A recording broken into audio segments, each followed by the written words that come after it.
Welcome to our podcast, You're Entitled to Our Opinion, where we delve into the Christian life, the Bible, and pretty much anything that's happening in the world today. But more than just our opinion, we want to share truth that just might change your life. Now, we don't claim to have all the answers, but we know who does, and our goal is to give him a chance to make a difference in your life. I'm Jay Scribner. And I'm Tom Johnson, and you are entitled to our opinion. Jay, here we are. It's already November. I can't believe it. Is this year going as fast for you as it is for me? I mean to tell you, it is zooming by. It's amazing, isn't it? It is. Well, you know why I bring that up is because we're doing this. Because it's November? It's November. Thanksgiving is next week. Thanksgiving already Turkey is Day. Next week. Turkey Day. So anyhow, we're going to do another oneer. Last week we talked about our oneers. Our oneer is just our single topics instead of our duals. But... Okay, well, I got to tell you about Turkey Day at our house. Okay. We now call it the Feast of Meats. The Feast of Meats. That's right. Okay. Because a few years ago, we just started inviting people, obviously family, and our son would say, "Well, man, I got a smoker. I'll do this." And then we invited our brother-in-law, and he said, "Man, I've been doing great with tri-tips, and why don't I bring some of those?" And the different people that we invited, it seemed like the men would say, "Well, I smoke this," or "Man, I'm a specialist with salmon." And after a while, and it just became so inundated with different families bringing different meats. So we started calling it the Feast of Meats. And we usually have about half a dozen different kinds of meat for that day, plus all the trimmings. And it's typical Thanksgiving at our house where we just are out of control eating. And I just say, hey, as long as we got cherry pie, I'm fine with it. Cherry pie too? Yeah, that's You're my a cherry favorite. Pie guy? Yes. I love cherry pie. Oh, that's one of my favorites, and I get it too. about once a year. At Thanksgiving. At Thanksgiving time, that's right. So are vegetarians allowed in this little conclave? I don't know why they'd want to come. They wouldn't want Oh, that's fun. Well, friends, we're talking about being thankful. And so let's go all the way back. There's a big controversy going on right now, and I read this, 6-8 months ago, how some people say you're not supposed to force children to say thank you before they understand what it means to be thankful. What do you think about that? I think that's absurd. I thank you very much. I agree. When our kids were little in the high chair, we'd say, "All right, here we go. Say thank you, thank you, thank Sure. you." And it's like the one thing is if you can internalize it when you understand that the process, even before you can get it in your cognator, where you go, "Oh, yes." In your what? Your cognator. That, you're between your ears. I got to look that word up, big boy. Or you can call it a cogitator, too, anyhow. But, it's just interesting to see how people, because, and one of the reasons why I bring this up, we live in a world where appreciation and gratefulness and thankfulness is getting to be a rare commodity. That is true. Now, let me go back to your story with your children in the high chair and back it up a little further, because our daughters-in-law, they taught our grandchildren sign language. Oh, yeah. Before they could speak, they knew how to say more or and thank you with signs. And so, hey, I just blow that theory out of the water from a standpoint of should we teach our children that? Yes, we should. We absolutely should. And as a grandfather, one of the things that as I look at my grandkids, I saw a time in their life where it seemed like they were always expecting to receive without thanks, without the please, without the thank you. It was like, oh. So you were taught those same signs. I see you doing it. Did you see this? Please? Yeah. Yeah. I wasn't taught that. Our kids didn't, but our grandkids, our daughters taught that. And, but again, I saw in their development, in their adolescence, where there was an expectation to receive without the please and without the thank you. And I have to admit, it kind of irked me. And I was just thinking, where did we go wrong? And now it's kind of interesting because I mentioned it to my wife, and all of a sudden I'm seeing a turnaround that they all of a sudden are becoming very grateful. And so it's gone from rote to appreciation, sure, to be thanks, to reality in their life. Yeah. And that's to me, is such a blessing to watch that happen, where sincere gratefulness and sincere thankfulness is coming out. Because in the world, no. Let me tell you, I'm obviously proud of my grandkids, but it is a rare situation where our grandkids do not express appreciation for almost anything we do. Right.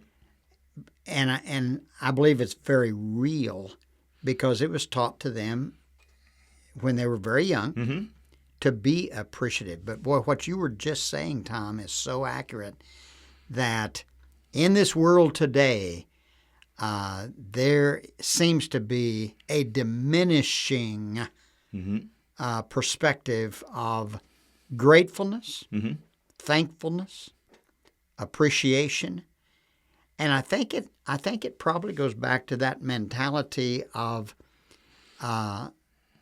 you owe it. Entitled. It's that entitlement perspective. Yep. That throughout our society, our culture, it has permeated our culture, that perspective of entitlement. One of the things that just popped into my mind too, and maybe this is kind of a turning point, is that being thankful is not just an appreciation for what you receive. Being thankful is a relational thing that you appreciate the person that delivered that. When we think of, say that again. Yeah, that's good. We're not just thankful for what I get. In fact, I've got some points here. Point number 2: not all Thanksgiving is good. Remember the Pharisee that stood on the street corner in Luke 18:11 and said, I thank you, God, that I am not like other men, extortioners, unjust, adulterers, or even this tax collector. I. That it's exactly backwards. It's instead of saying, and it's like, what did the publican say? He beat his chest and he said, I'm not worthy, but it's that thankful. Yeah. Thank you for your mercy that you bestowed upon me. And it's a relationship with God, as opposed to the Pharisee was a relationship with himself and his pride and his position. And I thank you that I am. And it's the big I as opposed to God. That's a great perspective, what you've just shared right there. And so Thanksgiving, where does it come from? And I'm not talking about the holiday, but where does Thanksgiving begin? Go for it. I in my brain, I've got like 6 things, but I hate it when the pastors ask loaded questions because I know for me, a Thanksgiving is the realization of who I am and who is giving to me. It's a relationship thing. But, the holiday itself was, think back to the Pilgrims. They were here. When they got here, they were dying. And the Indians, the Native Americans, came to them, helped them to be able to establish themselves. The Pilgrims received, and then they had that time where they thanked God for His provision. I wonder how much of that is being taught in our schools today. I'm not sure. No. And this is a trite saying, but I think I just like it. It's that we need to have that attitude of gratitude. Oh, there's not trite at all. And Yeah. so I think that's the perspective. Are we, in fact, grateful? Mm-hmm. Do we stop to acknowledge gratefulness? And Mm-hmm. to whom do we express that Right. gratefulness? Right. You know, we ought to do it to each other. We ought to do it from a horizontal standpoint. Sure. We definitely need to do it vertically. Absolutely. I'm afraid many times we don't do that like we should. Mm-hmm. You know, God is that. You know, every good and perfect gift comes from Him, Yeah. and so we need to understand that. But we need to have that attitude of gratitude. But again, it needs to be not only vertical. It definitely needs to be vertical. Mm-hmm. But we even need to learn how to practice that on a horizontal basis. Right. Right. Thank you for doing this, and I'm grateful for that. I'm thankful for that. Mm-hmm. And so many times we even probably have that attitude of entitlement without realizing it. Mm-hmm. You know, let me tell you this. Go ahead. Go this ahead. story. Uh-huh. I've got something. Go ahead. Well, In your head. the story that the churches used to do what was called poundings. Uh-huh. When pastors at different times, or maybe a new pastor was coming on the field, Uh-huh. and the church would do a pounding. Uh-huh. And Kay and I have even been a recipient of one or two of those, and Okay. they're sort of Not fun. everybody knows what that is, so And keep so going. that's when the church congregation Uh-huh. they clean out their pantry, and they bring mostly food items, but it can be household items or whatever, Uh-huh. and these are gifted to the pastor and his family. Okay. And it might be for an anniversary celebration, or a lot of times it was done when pastors just moved on the field, and it was done to help the pastor and his wife get food items on the shelves because they just now came Just to town moved in. Sure. a day or two ago or a week ago. Yep. And so this church would gather together and do this pounding. Uh-huh. Well, so I heard about this preacher one time that he had just come to town. The church did a pounding for him and gave him a whole lot of different stuff. I used to joke with Kay about the fact that you know what this is. These are food items that are on the shelves that people say, I won't ever eat these, but I bet the preacher will. And so now I've been involved in it once or twice where I would get with you know, we might have a staff member come and we would do a pounding for them. Yep. But me and the other staff members would deliberately remove the labels Oh, no. off on the canned goods. Oh. So that it would be like Christmas time. You don't know what's in there until you open it. Expecting corn and you get cranberries. Exactly. Oh. And so, anyway, this preacher and his family got pounded, and so they got everything home late after church that night. And the preacher said to his wife, "Listen, it's late. I'm tired. Why don't we just go to bed? We'll unpack everything off the table tomorrow morning." And so about 2 o'clock in the morning, they heard this phenomenal explosion Oh, no. in the kitchen. They got up, and there was a home canned something Uh-oh. that had exploded, Oh, no. and it was all over the kitchen. It was up on the fan. It was up on the ceiling. It was on the walls. And the kids dragged out of bed, and they looked at each other, and the wife is crying. And the preacher says, "Let's bow our heads and thank God." And the wife said, "Thank God? You got to be kidding me. Thank God for what?" And the preacher looked at her. He put his arm around his wife, and he said, "Just think about it.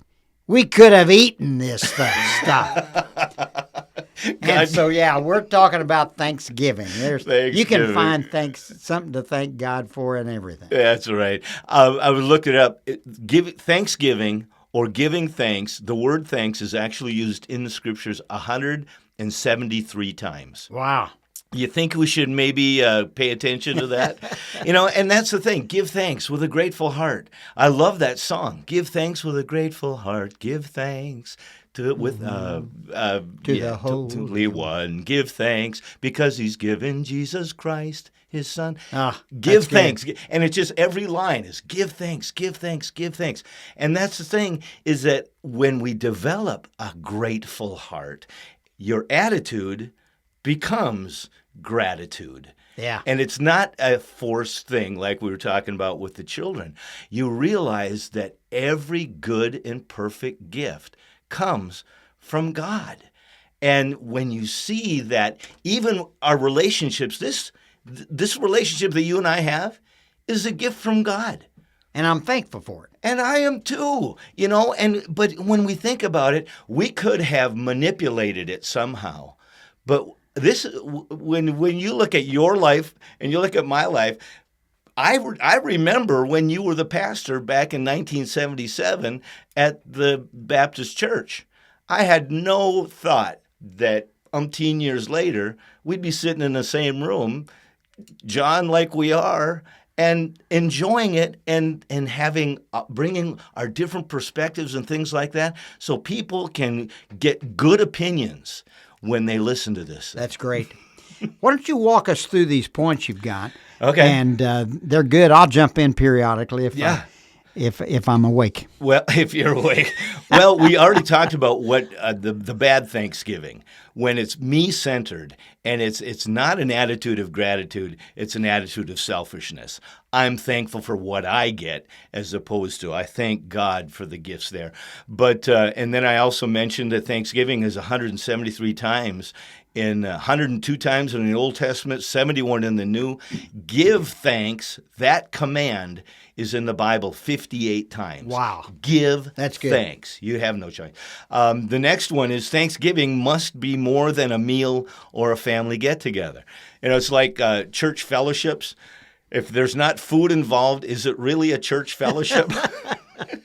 And Thanksgiving, if we are not thankful 364 days out of the year, as opposed to the one day when when you get together, have you ever done that around the table? All right, everybody tell what they're thankful for. And, so Actually, we have, yeah. You have. Yeah. And people with an attitude of gratitude don't roll their eyes and then sit there thinking, oh, no, what am I going to say? What am I going to say? But it's not only... The thing I've discovered about that is the timing. Yeah. Everyone's hungry, number one. Uh-huh. And so you can't do that before the meal. Uh-huh. And then after the meal, people scatter, it seems like. I want to watch a football game. I want to do this. We've got a card game or another kind of a board game going on in the corner. Mm-hmm. So very honestly, on Thanksgiving Day, a lot of times it's hard to find the right moment to even do that. But the practice is good. Yeah. The practice is good. Here's a neat deal. One of our sons on their birthdays, when we have a birthday meal, after the meal, we all go around and we tell about the person's birthday, the person that's having the birthday, what we're especially grateful and thankful for that person. What a great practice. How many tears come to your eyes when you do that? It's. I'm glad you said that, because we do that too have been, especially with our grandchildren, and to sit there and look your granddaughter in the eye and just pour your heart out. I mean, it's great. It is. It's that bringing together. And so not only what am I thankful for, to whom am I thankful? And that's the thing. I thank God for you. Telling my grandkids, my wife, my kids, I'm thankful for you. I'm thankful to God that He brought you into our family and that we have this relationship. Tom, I'm not sure that we'd practice that enough. And again, it may be around the table. It may be to your son, your daughter, your grandchildren. Okay, I got to tell you this, and I hadn't even thought about our thing today. Uh-huh. But I went to a gymnasium where I walk, Uh-huh. and there was this young lady, and I know her. Yeah. I know her by name, and she works 3 or 4 days a week, Okay. and she works at the desk. But a part of her job is to clean the bathrooms. Okay. So I was walking on the walking track, and she was walking downstairs over toward another bathroom that she was cleaning. I stopped, and I said, "Hey, cleaning lady." Okay. And she stops and turns around and looks up, and probably in that moment, I'm just guessing, Uh-huh. there might have been a little point of disgust to where, why would I call her cleaning lady? Right. But that's what I did. Okay. And I yelled it. Yeah. "Hey, cleaning lady." She stopped. She turned around. She looked up. Yes. And I put my thumbs up and I said, Oh. "Thank you so much for doing the cleaning. You do a great job." Yeah. And she broke into a smile as she turned to go on Yeah. to do her job. Yep. And so all I'm pointing out is this.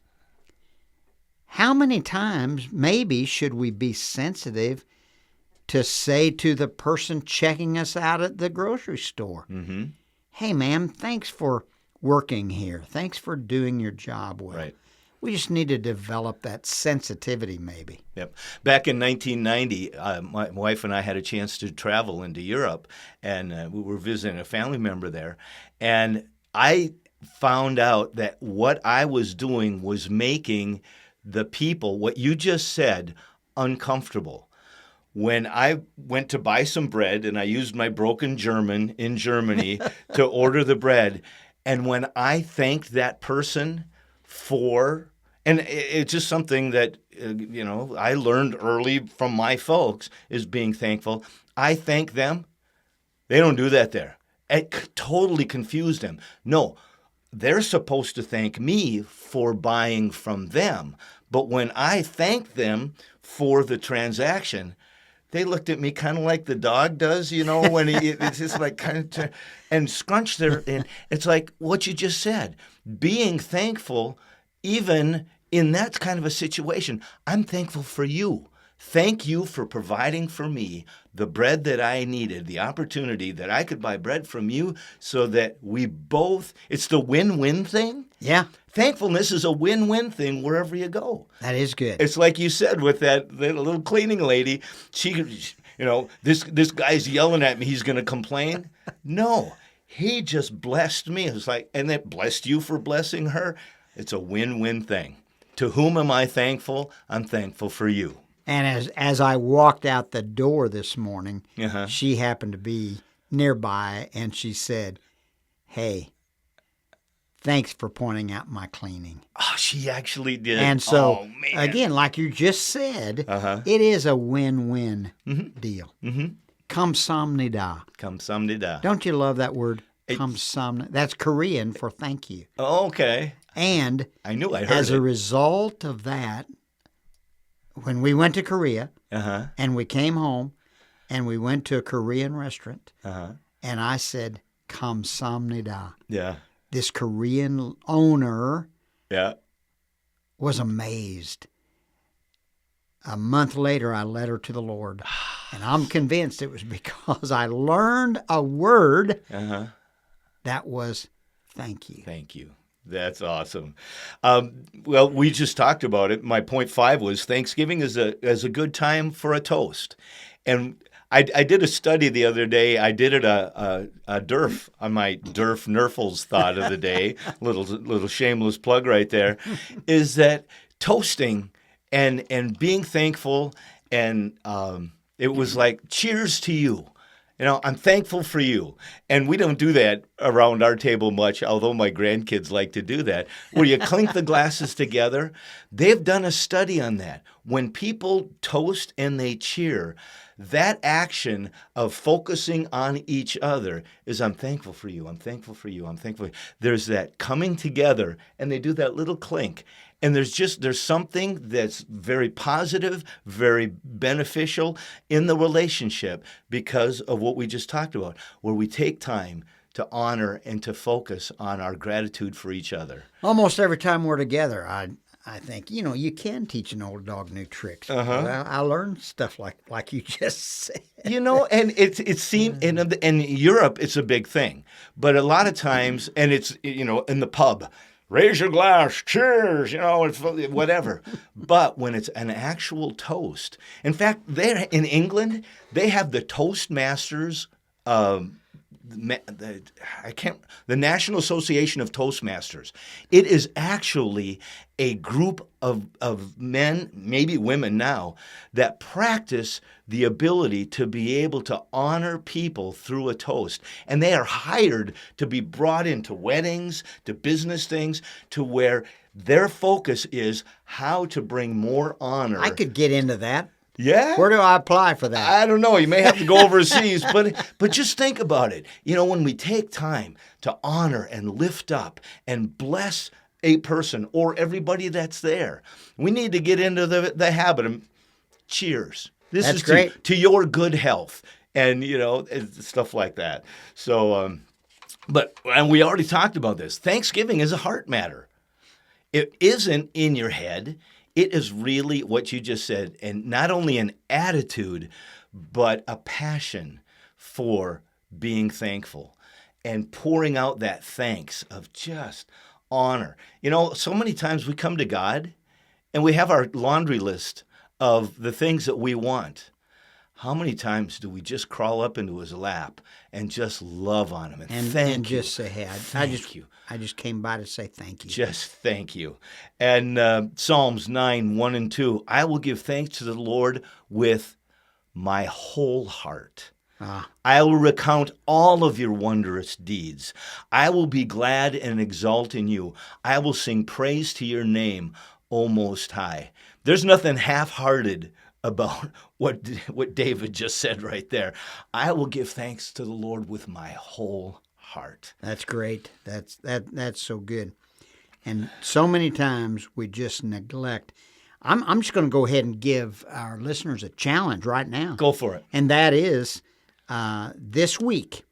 This week, obviously, it's a Thanksgiving week, but this week, every day, let's look to find someone that we would not normally be around and to say thank you to them. Be deliberate. Yeah. Again, hey, cleaning lady. Uh-huh. Thanks for doing what you do. Yeah. And find someone that would be least expecting to express thanksgiving to them. All right, friends, you've got the challenge. Right, I've got the challenge. That is a great challenge. Thanksgiving is more than just what somebody says. It really is that intent to lift. That was number 7. Number 8, Thanksgiving is not, it's a holiday. It is a lifestyle. But let me throw in. And these are good points. We just got a little bit. Look at Ezekiel 36, 26 through 37. I'm just going to give you a part of it. I will give you a new heart and a new spirit I will put in you. God says, I will remove the heart of stone from your flesh and give you a heart of flesh. I will put my spirit within you and cause you to walk in my statutes and be careful to obey all my rules. You shall dwell in the land that I gave to your fathers, and you shall be my people. I will be your God. If you have a struggle with Thanksgiving, ask God, and he will give you a new heart and renew that spirit inside you. That thanksgiving will come out of your inner man, not just, oh yeah, I need to do that because Jay threw the challenge at me. No, if we have a new heart and the Spirit of God moves in us, we will have a gratefulness that will reach out to somebody that we're not necessarily needing to be grateful to, but just to say, thank you. Yeah, that's good. You remember that old song, Count Your Many Blessings? Name them one by one. one by one. Absolutely. I tell you what, that needs to be a practice that we do regularly. Absolutely. Count your many blessings. Yep. Because we got them, Tom. We do. We absolutely do. Friends, thank you so much. Happy Thanksgiving to you next week. God bless you. And we are thankful for you. Yes. Tuning in to You're entitled to our opinion. Friends, you can contact us at you'reentitled777@gmail.com. Also on Facebook.com, You're Entitled to Our Opinion. Jay's video blog, Here's Hope America, can be found on Facebook.com, Here's Hope America. Tom's blog, Durf Nerfels Thought of the Day, you can find at Facebook.com/DurfNerfelsTOTD, but also you can sign up to receive it by email on the website durfnerfel.us. Share our opinion. As with all podcasts, you, our listeners, are the way people join us as you share the podcast with them. You're Entitled to Our Opinion has been recorded at Flat Frog Studio, Hollister, Missouri. For more information, go to www.flatfrogstudio.us.